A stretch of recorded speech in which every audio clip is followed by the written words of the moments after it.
Hello, hello. Welcome back, everyone.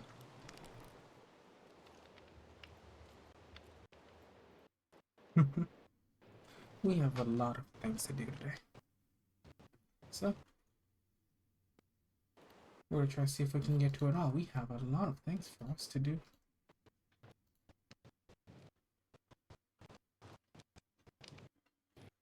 So, how's everyone doing on this fine night? I will admit I am fairly late, and I do deeply apologize for such a thing. But, I hope you understand I had some technical difficulties.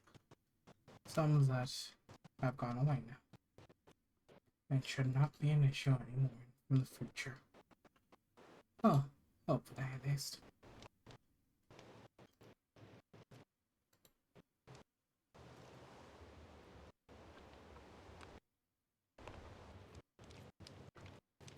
Let me just check one thing.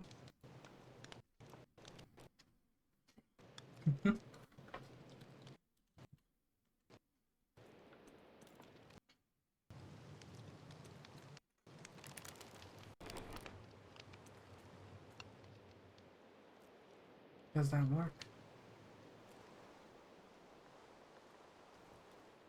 Seems like it doesn't, which is a shame.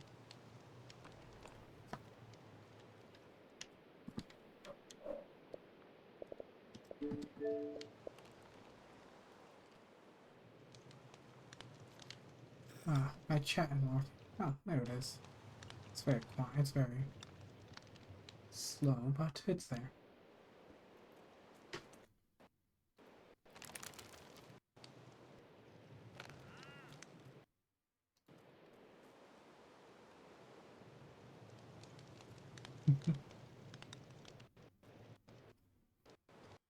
Keeping things active, and my CPU should not be killing itself now. Twitch, that's something else. Please do not flag me for that, Twitch, I'm sorry. Oh. Sit back and relax, cause it's time to tell a story. Do you want to hear a story? We have a lot of people who gave me permission to read stories today, so hopefully I can do them well. We'll be starting off with one particular author whose story caught my attention and whose page also caught my attention the most, as they seem to only have one story. So, well, one spooky, scary story. So we're to go with that story. We'll see how that is like. Hopefully it's not too scary.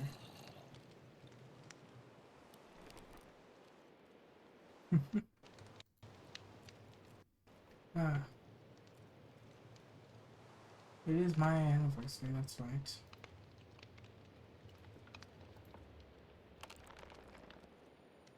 Much as I do like my YouTube page popped up, I would rather have my Twitch. So,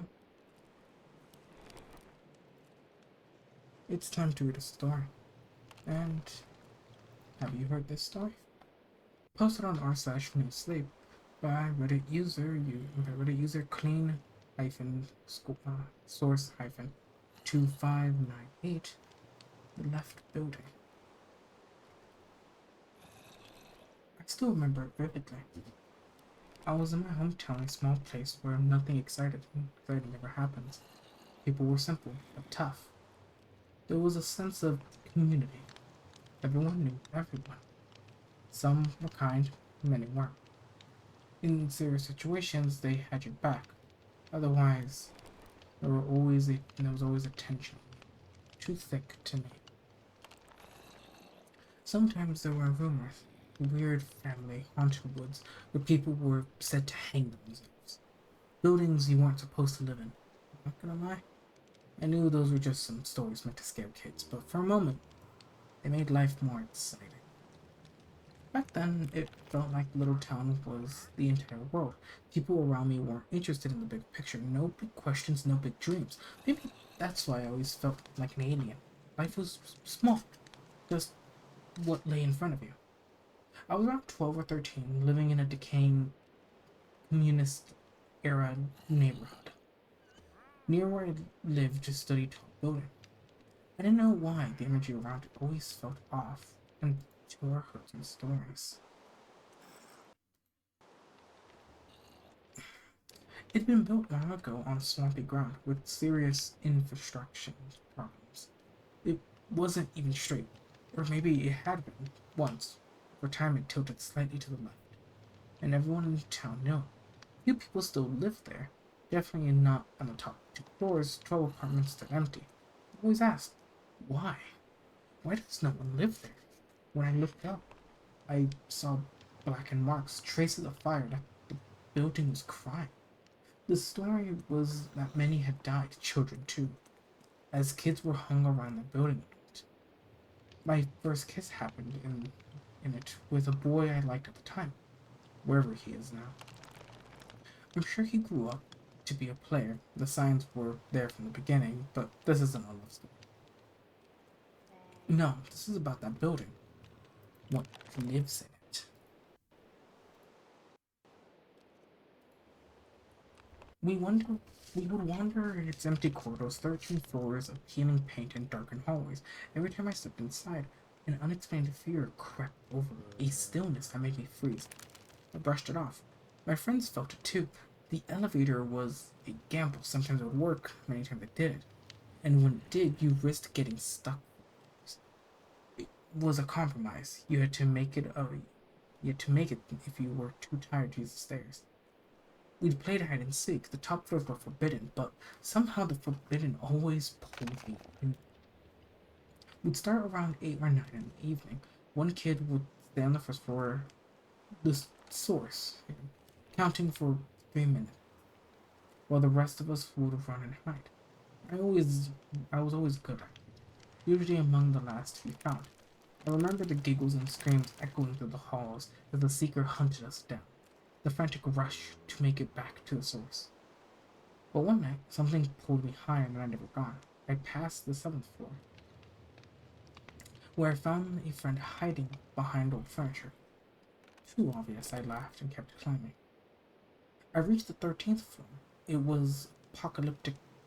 Broken doors, thick layers of dust, walls streaked with gray and black ash, mold creeping in strange, whirlpool-like patterns, heavy furniture scattered like forgotten ruins.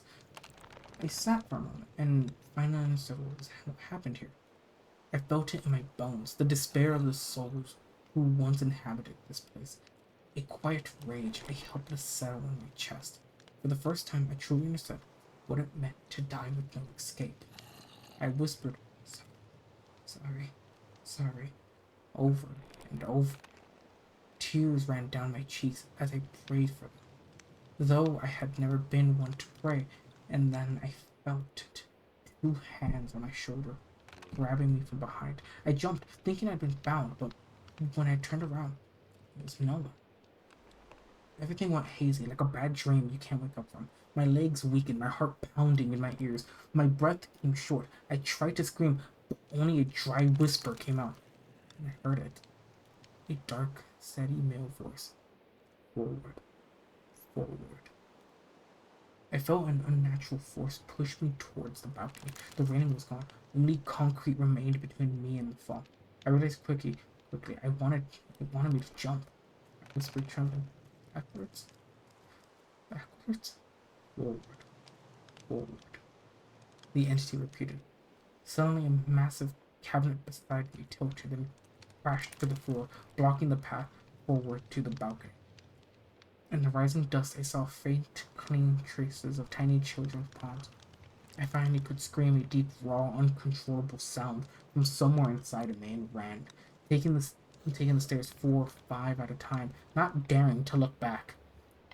When I reached the ground floor, my friends stared in shock. I cried silently. I didn't tell them what happened. I was already seen as an oddball, and now more than ever, I felt it.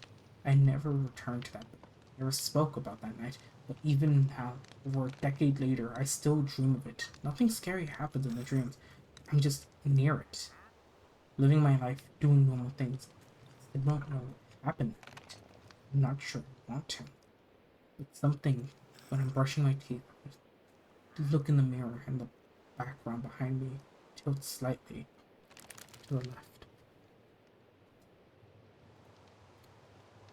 That's a good one. Clean source, user clean source 2598. That was a good one. Let me quickly go message him.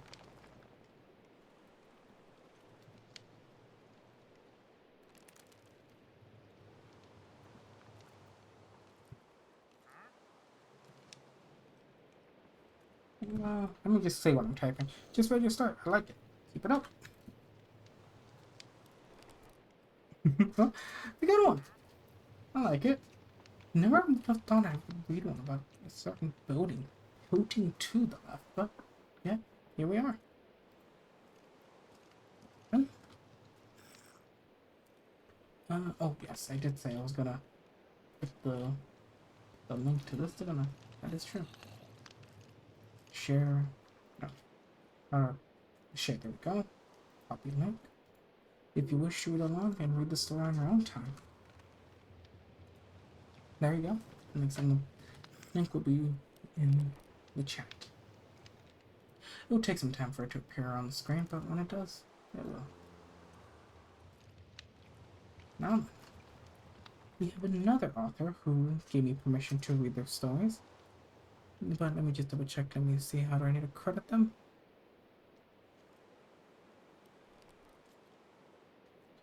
And send me a link when you post it. Oh, send me a link when I'm live. Oh, so I need to notify that they're an author and let them know I'm live and start reading. There we go.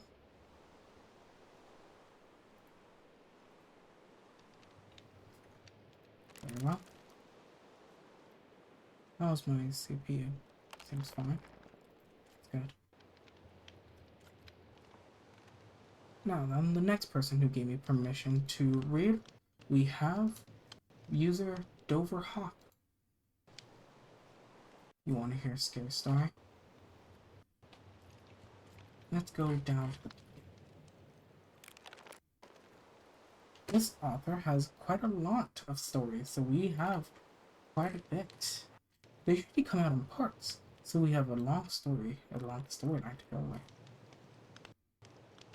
This keeps going up to 8 years. Though, 8 years ago, I was scrolling down, and one just caught my attention.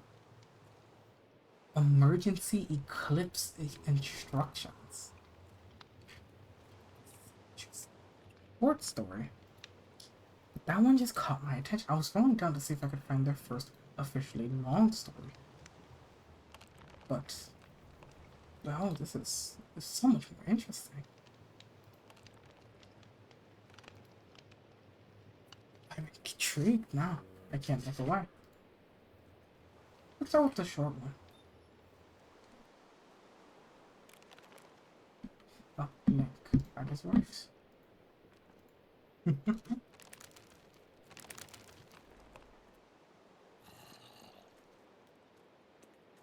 Now then, let's wait a bit. So, the thing that caught my attention about this author is that they have, like I've mentioned, a long list of stories. As a reminder, this is from Reddit user Doverhawk. Please, by all means, check out all the authors that I read from. And this goes long, from 8 years ago. But this one particular one caught my attention when I was scrolling through, and this will be the one that I'll be reading to start off with. Then we'll go to the more recent ones and read some of those. Everyone okay with that? Good to know. So, the one that caught my attention was Emergency Eclipse Instructions from 8 years ago, posted on /short scary stories. Tell me, have you heard this scary story? Please forward this to everyone in the path of the total eclipse date, August 21st, 2017, immediately. NASA and the United States government have released the following statement. A notice to all individuals in the path of the total eclipse. Do not look directly into the sun during the eclipse, regardless of the use of protective eyewear. Please seek immediate shelter during the eclipse. If you're unable to be indoors during or immediately following the eclipse, please do not try to contact emergency personnel, friends, or relatives. If you come into contact with anyone outside during or immediately following the eclipse, do not make any form of contact. Immediately following the eclipse, do not make any noise louder than a whisper until you are retrieved by emergency personnel. When emergency personnel attempts to make contact, do not respond right away. Wait until you are sure that the person making contact is real. If the event In the event that no contact is made with them by the emergency crew in 48 hours following the eclipse, stay inside as long as your provision allows before venturing outside. If you notice any strange rashes on your skin or any thoughts you believe may not be your own, quarantine yourself at once. We apologize for the short notice and hope that this message doesn't get out too late. May God forgive us. That is short, and I do enjoy that one. That one was a good one. And just so that everyone can also read it, copy link.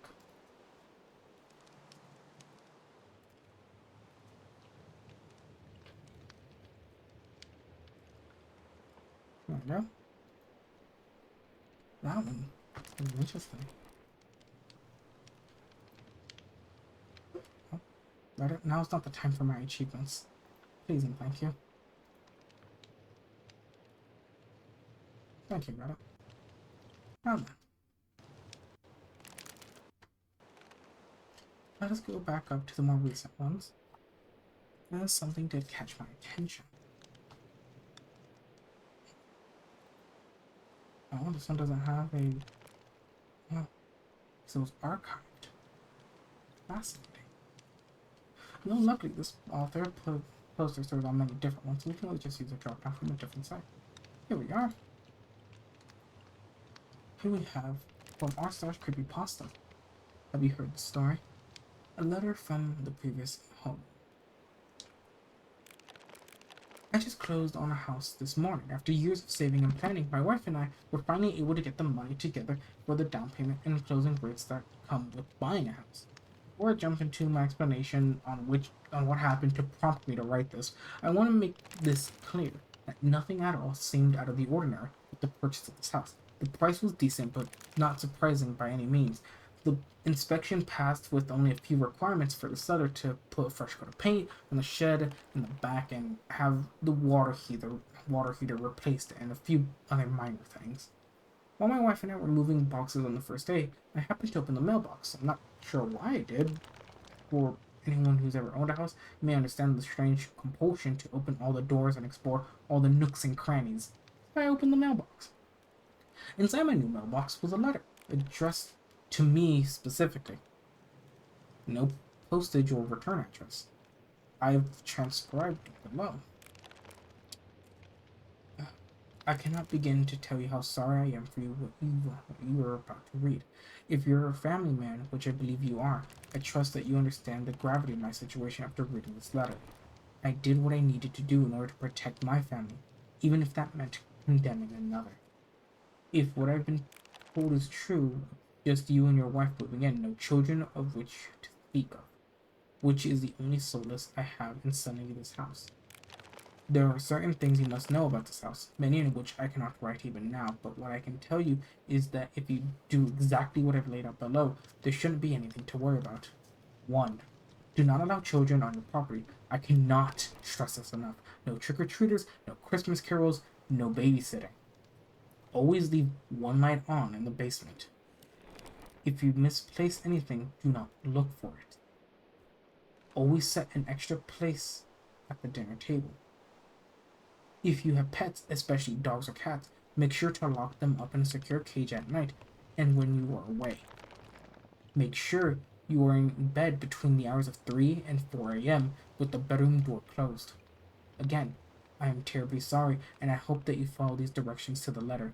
Please do not be angry with me. I was only trying to get my children back. The letter was signed with the name of the previous owner. I really want to believe this is a cruel joke, but every time I look at this letter, my stomach turns. The part that scares me the most is the first bullet point. Do not allow children on the property. You may have done research. He may have done research on my wife and me, but I don't think his research was extensive enough to know that my wife is currently 9 months pregnant. She's due within the week, and the doctor said she could go into labor any day now. I wish I could get out of this house, but literally everything I had went into buying it. So for now, my wife and I are stuck here. Does anyone know anything that might help? Part two.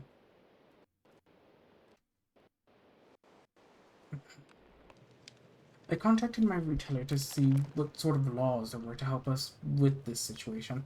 I know in some states there are such laws that protect the new homeowners in events that something about the house was undisclosed, pertaining to its history with violent crimes and such. He said that currently there are no laws that can get us around this sort of thing, because technically there hasn't been reported of any such violence or terminal history pretending uh, pretending to the house. Nobody was murdered there. It was never used to cook meth and on. He said that if the police reports come back clean, the law doesn't do much. He's going to do a little more digging, but he said it doesn't look good. But he'll do what he can. So for the next couple of days, we did what we could. My wife has been doing her best not to think about the letter, and I've been superstitiously following the rules. Stupid, I know, but they're really simple to follow rules. I already have a kennel I keep my dog in at night, and that's already done.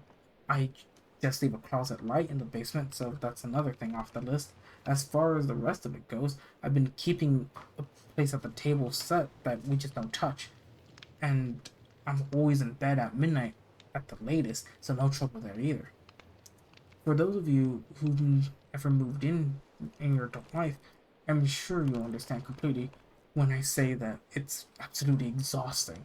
So I fully acknowledge that what I'm about to describe below can well be reduced to said exhaustion or but regardless, I feel the need to share this. I've been hearing sounds from the basement. At first I thought it was mice. So I put a few traps down there, but so far I haven't caught a single thing. And evidence to the contrary was given to me that the idea that perhaps mice aren't the problem. We haven't set anything up in the basement yet, but we have taken boxes down and stacked them in rooms we plan on keeping those things. During our second night at the house, after bringing the bulk of the items from the moving van into the basement, my wife and I heard a loud bang in the basement. I ran downstairs and found that one of the boxes had not only been knocked over, but the contents therein had been scattered everywhere. It wasn't like the box had just toppled over, but it was like pushed. The box happened to be full of old family photos, and some of those pictures were scattered across the room. My wife was the one that noticed the strange part. All the pictures had been scattered with kids in them. Some of them were me, others of my wife, and some with various nieces and nephews. But every single one of them had gone more than a couple feet away from the box for children. He cleaned the pictures up and placed the box firmly on the ground and left the main light of the basement before going upstairs. 15 minutes later, my wife was asleep in bed and I was lying next to her. About 20 minutes later, I began to drift off, but even though the haze of sleep, I can remember distinctly hearing those scraping sounds coming from the basement. Although I can't be sure, I think they were coming up the stairs. Interesting. Is there a part three? There is. Keep going.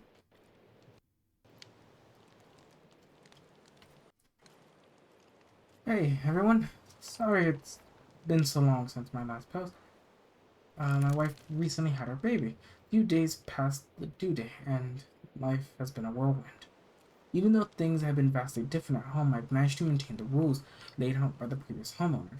I've been trying to reach out to him to help clarify, but so far I've had absolutely no response. I've even tried to track down family members and friends, but it's as if he's fallen off the face of the earth. What little response I get from those few people I've been able to contact via Facebook. Uh-huh. say?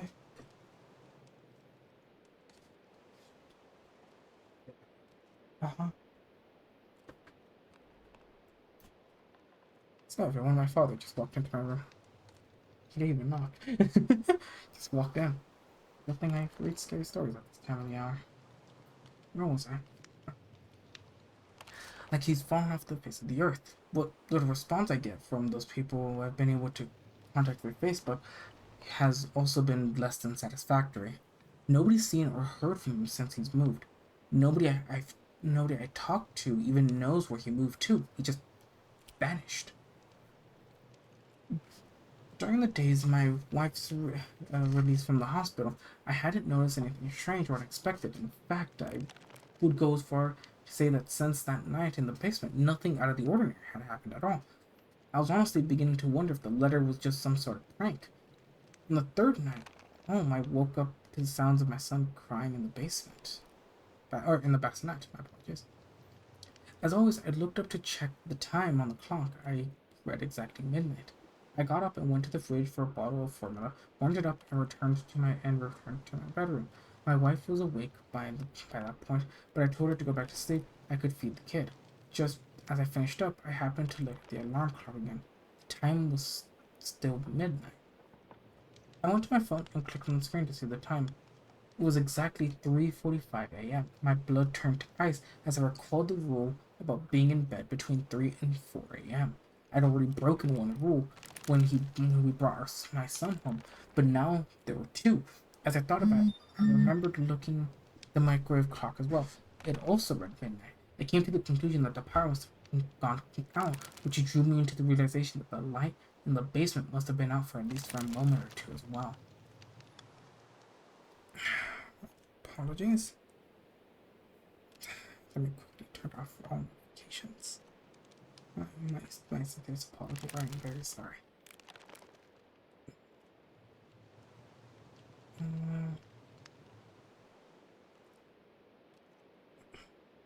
sorry. My apologies. Not everyone wants to contact me all at once for some godforsaken reason. Oh, that's my brother. Oh, hold on. Let me quickly answer this. Uh, that's strange. My brother doesn't have any. I don't think it's. Let me quickly just.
Okay,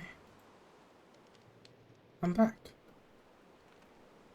My brother just needed confirmation with something.